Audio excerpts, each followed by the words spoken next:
I would like to start with some more additional information and then we'll discuss it with you. So before the battle for Ukraine ends, NATO needs to prepare a peacekeeping plan for the Black Sea territory.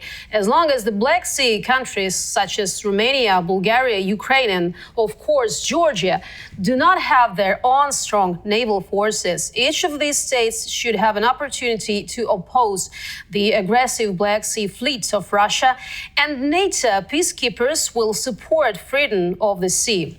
Regardless of the outcome of the war in Ukraine, it will take years for the Black Sea states to defend their interests in this sea. And even if Russia is defeated on land, the Russian Navy will remain a powerful force. It will serve as Moscow's key tool for the invasion by sea, sowing fear and violating freedom of navigation in the Black Sea regions. Such situation will continue as long as huge politicians react on this. And I want to ask you, is it possible to keep safety in the Black Sea for all the countries I mentioned already? Is there anything to worry about to Romania or Bulgaria, for example? Well, the main reason for a big worry for all the countries in the Black Sea region, first of all, is of course the drifting mines that could possibly travel to different coasts of the region and ending up at the shores of the countries that you mentioned.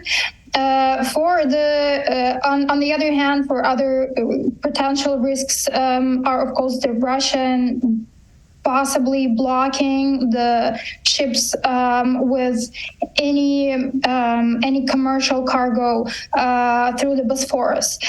So far, you never know with Russia. Possibly, there is always a risk of Russia being playing this obstructive role for other countries. Third thing is the presence of the Russian fleet in Crimea, and as long as Russian ships and a Russian fleet is based in the Black Sea, the danger is there. So for NATO, our NATO allies, and for all the countries in the Black Sea region, it's for their benefit to lobby for Russia to get out of the Black Sea region, particularly as soon as possible. Get out from the Crimea and Sevastopol. So I see these are the three key risks that are there currently and can be there in decades to come. You mentioned the role of NATO, and I wanted to ask about this. My next question about the duty of NATO before the battle for Ukraine winds down, as we say here.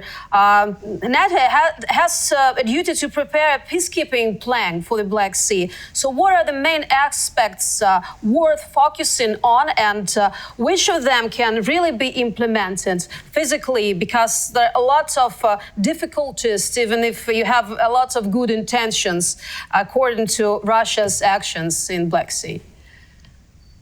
Well, we have Turkey, we have Bulgaria, Romania, we have NATO members in the Black Sea region, and for NATO, it's their duty to make sure that there are NATO forces, NATO operations are present in the Black Sea region today, as we have the war ongoing, and as after the war is over and Ukraine wins in the war, we see the operations in the Eastern Europe rolled out by NATO members or by NATO as an alliance after 2014, after the first occupation or annexation by Russia of Crimea and Donbas region.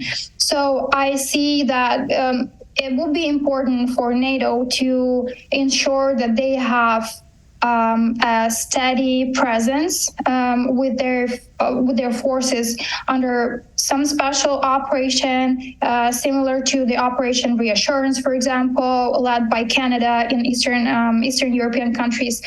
Something similar has to be done on the shores of the Black Sea. Of course, the demining and and close monitoring of the Black Sea region by NATO forces, by NATO allies is very important even after the war is over, because having such an aggressive big neighbor with a big military arsenal and potential for future development of that arsenal is always a risk. So demining a special NATO operation with a big presence and constant monitoring is very important. Of course, we have to always remember that any such security guarantees sometimes are not guaranteeing anything. So we would need to make sure we're lobbying at the countries. We ensure our presence at the negotiations table when such plan is developed.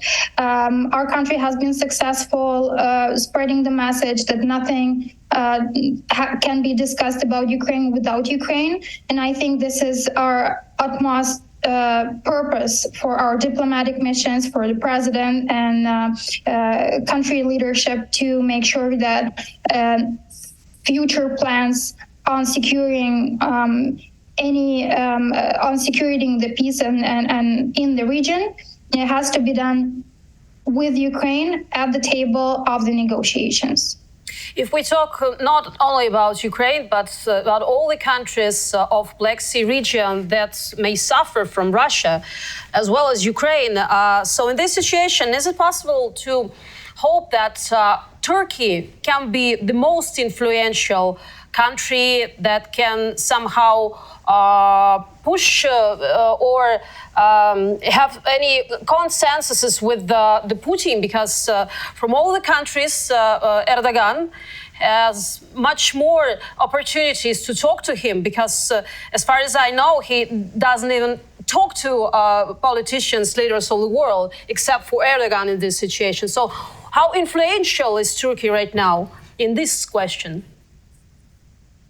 Turkey has its moment at this point of history, being really a bridge between the West and the East, the Russia, being a NATO member and potentially becoming a member of the European Union, trying to play with both sides and being that facilitator and negotiator, so far has proven successful, pretty much successful. So I think having Erdogan and Turkey as one of the guarantors for the peace and security in the Black Sea region is very important. And I think for Turkey, it is also a beneficial position that they're right now at, showing their leadership, their reliability before the NATO members and the EU member states. With the grain initiative, with the transportation of the grain through the Black Sea and the Bosphorus, and playing an important role for keeping that initiative going, Turkey played an important part in this grain deal, and making sure that we have that access through the Black Sea, through the Bosphorus, onto the countries that need that grain from Ukraine. So I think this is a win-win situation for many parties, having Turkey as a facilitator, as a mediator in this particular case, and I think Turkey will use that moment for its benefits that can benefit Ukraine as well.